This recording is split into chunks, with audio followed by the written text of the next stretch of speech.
Good morning, early lunch, 2 minutes till 11 a.m.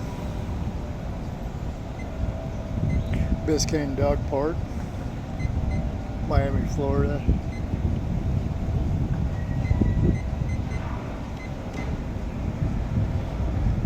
We're just going to leave this timer open, let it run. Doing stuff you've never done, thinking in ways you've never thought, acting in ways you've never acted, being in ways you've never been, talking to people you've never talked to, trying stuff you've never tried. This is some kind of sushi kind of thing.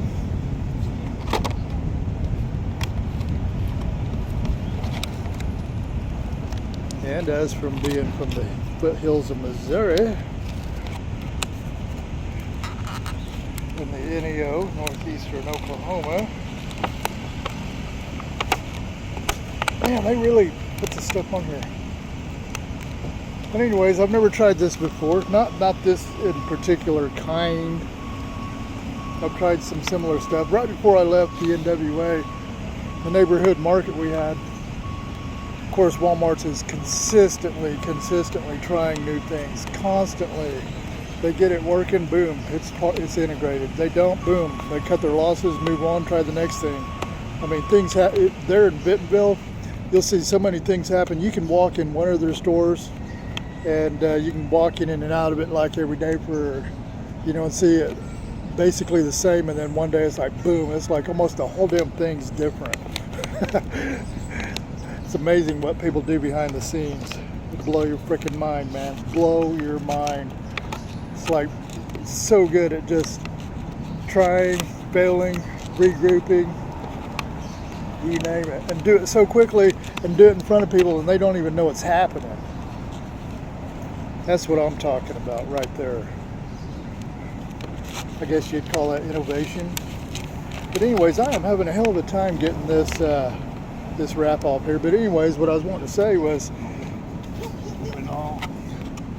we'd had this guy come in from Hong Kong. He had like, I can't remember if it was like 37 or 27 years experience, making his own sushi shops there in, I want to say New Jersey. And he's pretty damn successful at it. I mean, if Walmart comes in and pays you buku amounts of money to live there for a little bit and to help develop a system and train people, you really got something going on. You're not mediocre, I'll tell you that. And this box is about to piss me off. I can tell you our packaging, but here's the thing that's so cool. It's like, why that guy? There's so many people around the world and everything. Well, here's the thing. This guy, what separates him is, see, this is fish. This goes bad real quick. So serving fresh food without having a bunch of preservatives piled on it and whatever God knows kind of chemicals. That man, his people, his family, his lineage, they have the ability to do all these sushis. Stuff stay good like 3 or 4 days in these kind of packaging. Yeah, is that freaking mind-blowing or what? It's like that should be bad, especially in the summertime.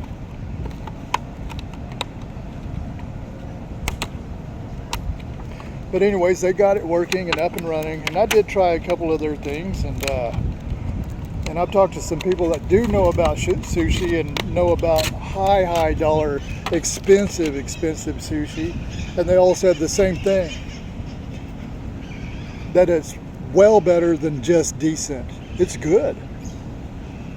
It's like, damn, you took something that was high end and you turned it into a Lunchable, a fast food, so to speak.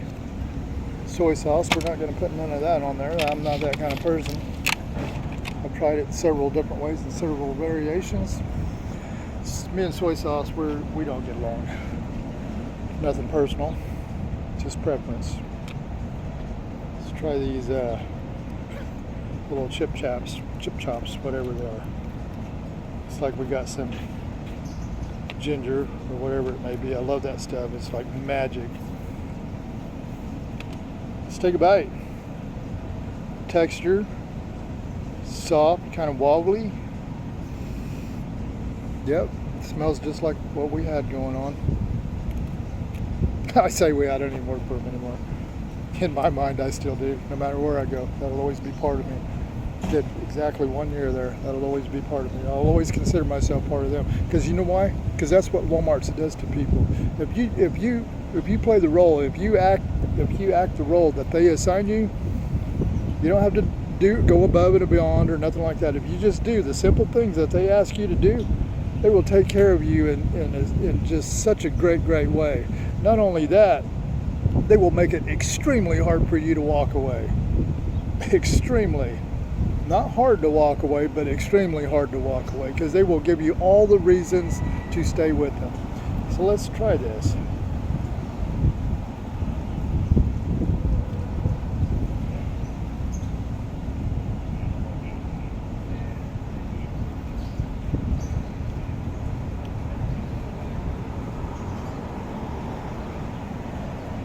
I can tell you right now, just a little bit of experience I got. This is good.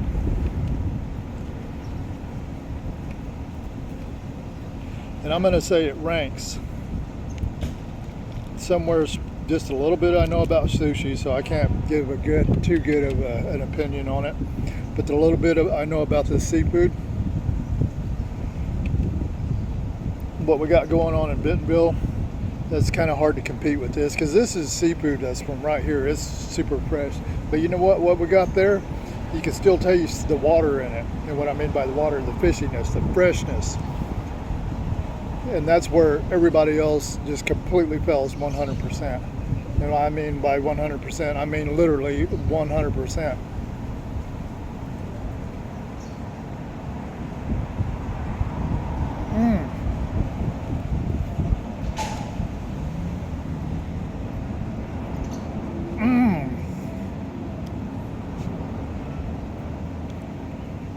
No, I didn't see that coming.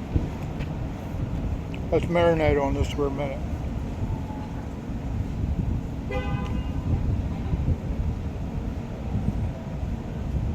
There was a flavor that just now kicked in. A mixture of I don't know what it is, some kind of green paste, and I don't know if you're supposed to eat that. I think that's just like a pitcher of grass or something.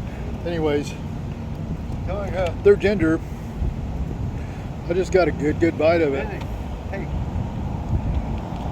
It's quite a bit different from what I know of, but it is really good. It was very bright, very vivid, and very momentarily powerful, but yet not obnoxious.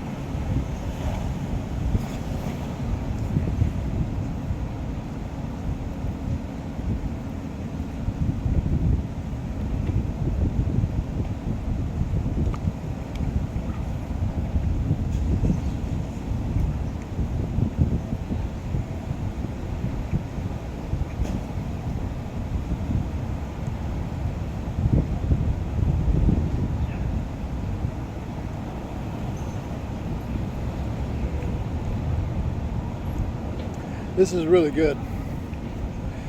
Let's eat some more of it before I give some more opinions. Or maybe not opinions, but experience. Before I give you my experience. That's all it is. It's no right or wrong or who's better or best or whatever. It's about the experience.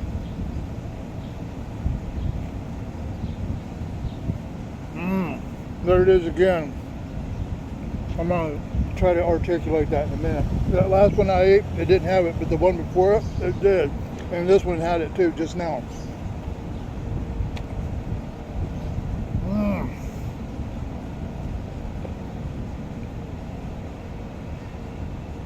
Ha.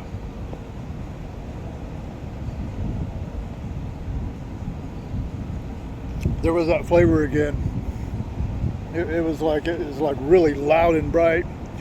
I mean, if you could put taste into a sound, it would be loud, and if you could put it into a visual, it'd be like really bright, but not overwhelming, and definitely not obnoxious. It's really good. I think it's this this ginger stuff and this green paste or whatever that may be. But I can tell you what's going on in Bentonville, that thing, if they can replicate that, because that's going to be a new thing. See, something like that is like, it's so expensive to make. And as you know, Bentonville, Arkansas is pretty far from the ocean. And to be able to have your stuff come out to where it still tastes fishy, to where you can taste that water taste, that's the only way I can describe it. A water taste, tastes like water. Then that's fresh.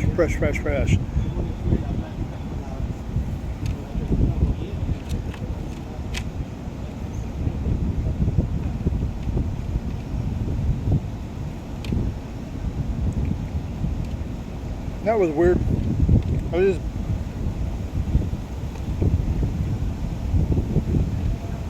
That was very weird. I just hit something that tasted real strongly like peas. You know, just green peas, plain green peas. That was weird. I didn't taste that taste, none at all, in those other 4 that I've already ate, or whatever it was. Those other 3, 4. That was kind of weird. I'm not sure if I like that so well, because I'm not a big pea fan.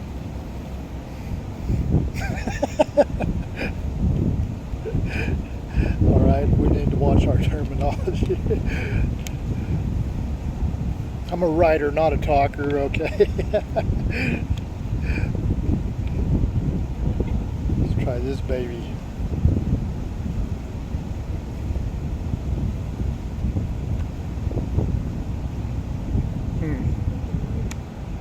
There it is again.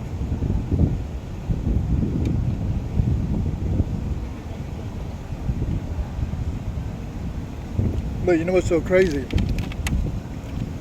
That guy that was teaching the people in the kitchen at stage 4376, I was teaching them, it was how to prepare it and how to keep the ingredients and stuff and how to put it together and stuff. That makes it keep better longer. It stays fresh longer on the shelf without putting a bunch of preservatives on it or anything like that. See, if you look at this, you look at the coloration in these, you can see, well, let's see if I get it close enough. See that coloration, how it's getting kind of brownish there? What we had going there, you wouldn't see that till like the 4th day. Is that badass or what? That's cool, really cool. I don't know how old this is. I think I messed up the date. We'll look at it here in a minute, so we'll give it a little, so we can see, kind of do a little side-by-side comparison of it.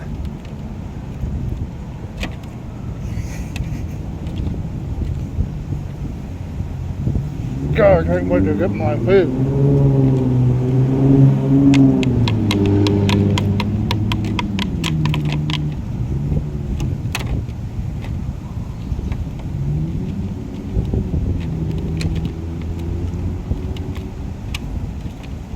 I kind of just wish I had a fork instead. I've never been taught how to use these chopsticks.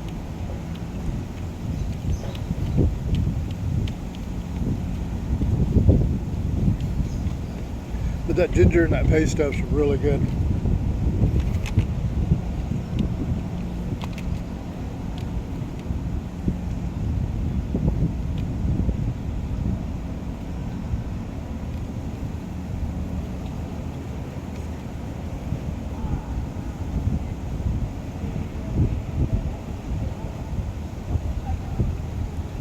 See, in that one right there, that has another completely different taste than all these other ones.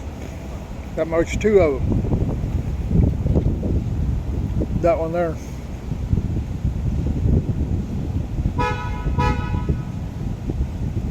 You ever taste like a watermelon when it's overripe and you kind of bite it too deep and you kind of get into the rind a little bit?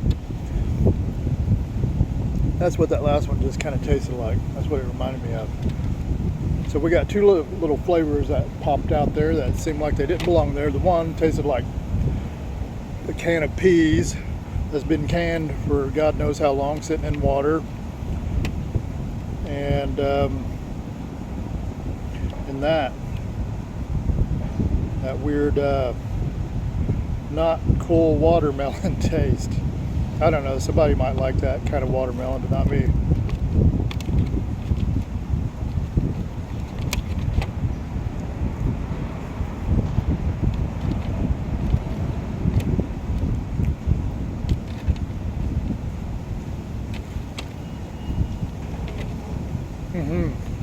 That one. There's a third one right there.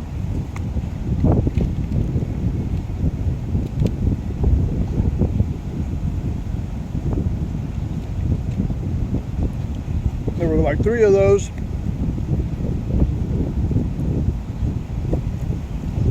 That kind of had that spicy taste, but not like Mexican spicy. You know the kind of spicy I'm talking about if you eat sushi. One of them had that weird green pea taste, and one of them had a mediocre watermelon flavor to it.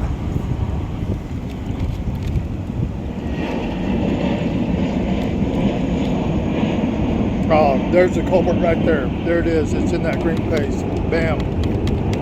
There it is. That's why that made that happen, I think. I just took a little bite of that by itself.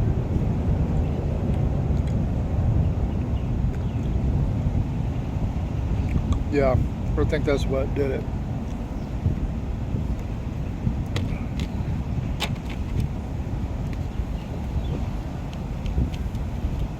We'll go ahead and finish eating this little green paste and these pieces of ginger by themselves, which is pretty obnoxious by itself. But that's what makes it fun. It's like, there it is. Wow. Yeah. See, it went over the top, all of that. See, it had that weird twang, plus it had that weird fire, and then it just has that weird bright flavor that I can't describe other than bright. But we're going to go ahead and finish it, just for fun, just to see if the flavors change in it. You never know, because sometimes your taste can change within a few moments. That's why I say give it a chance.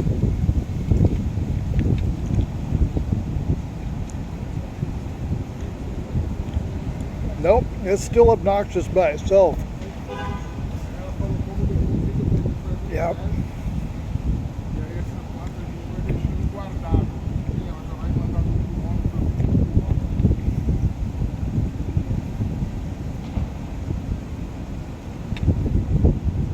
Although that bite right there did transition into something that I cannot describe, other than almost like a chemical flavor, or a chemical, like chemical flavor.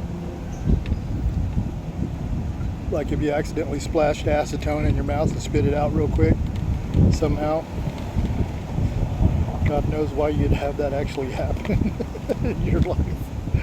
Let's try some more.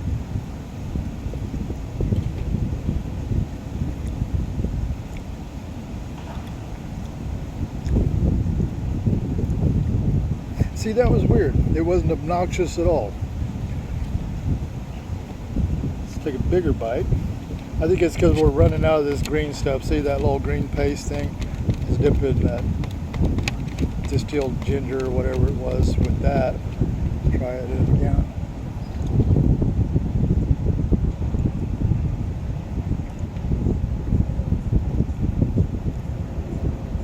See, that's really good like that. I could literally eat that by itself. If it tasted like that all the way through, I could eat like a little bowl of that by itself. Nothing else in it.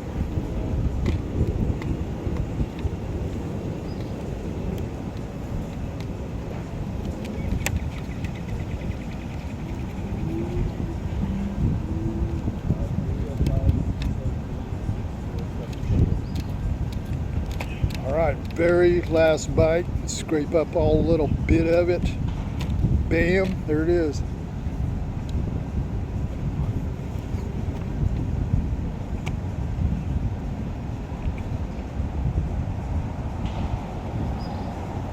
See, that's great.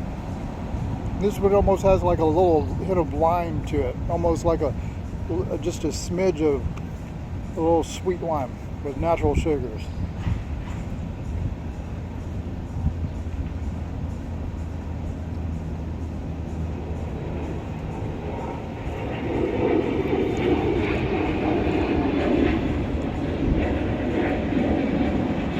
See, isn't that weird how the taste buds change? That was in what, 7 minutes, 8 minutes, 10 minutes? In that much change, there was a couple of bites in there that would vary off the wall. It was definitely, no, you don't want to definitely keep eating this. But yet, at the same time, you take another bite, it mellows out, it becomes palatable.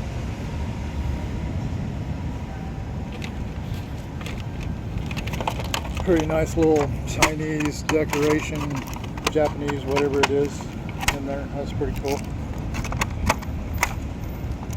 Okay, I'm not seeing a date on it.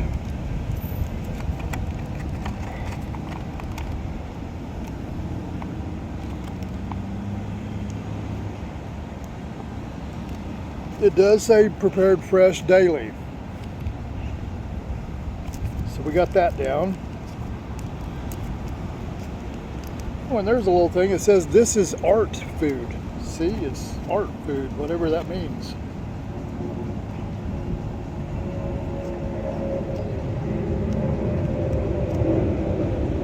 Okay, it's got an address. It's just made down the street.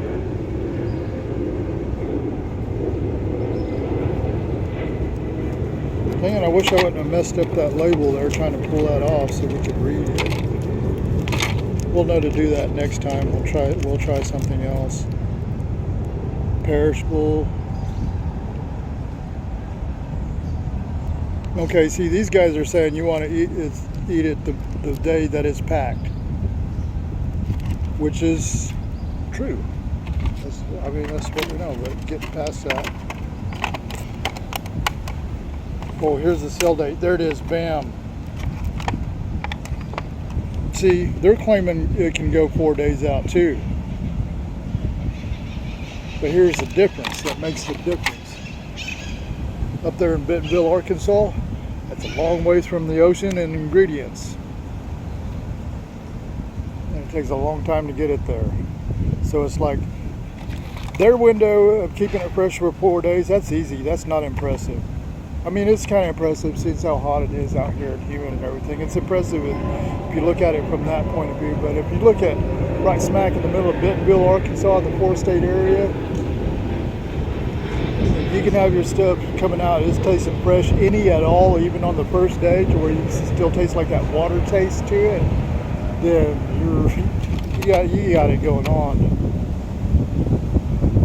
And that's one thing that's really, really, really cool about Walmart. You know, a lot of focus is put on that shelf space, that linear footage. How much linear footage can you get in Walmart and stuff like that?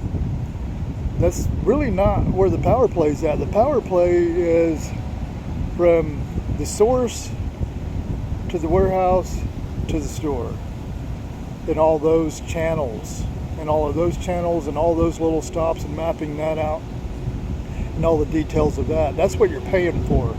That's what you're paying for. When you're paying for space in Walmart, that's what you're getting. You're paying for that. You're not paying for the actual shelf space, because you don't know who's going to be working in there. You don't know how their merchandising skills are. You don't know none of that. It could be anybody's just throwing it up there, whatever. Or it could be somebody that's been in there for 30, 40 years, 50 years with Walmart, and they're just a master at merchandising something where they could take just a simple thing and present it in such an awesome way. You walk by it, you just gotta buy one because it just has such a great presentation. You don't know, so you're not paying for that. You're paying for them channels.